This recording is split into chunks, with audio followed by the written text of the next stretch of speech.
నా యందు మీరు, మీ యందు నా మాటలు నిలిచి ఉన్న యెడల మీకు ఏది ఇష్టమో అడుగుడి, అది మీకు అనుగ్రహించబడును. దేవునికి స్తోత్రం, హల్లెలూయా.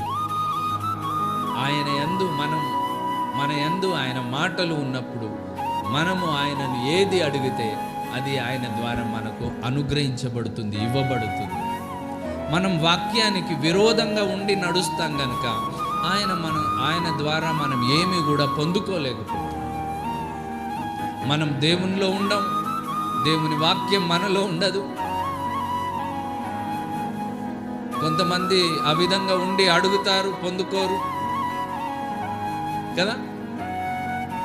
కనుక ప్రభు అంటున్నట్లుగా నా యందు మీరు, మీ యందు నా మాటలు నిలిచి ఉన్న యెడల మీకు ఏది ఇష్టమో అడుగుడి, అది మీకు అనుగ్రహించబడును. నిశ్చయంగా అనుగ్రహిస్తాడు.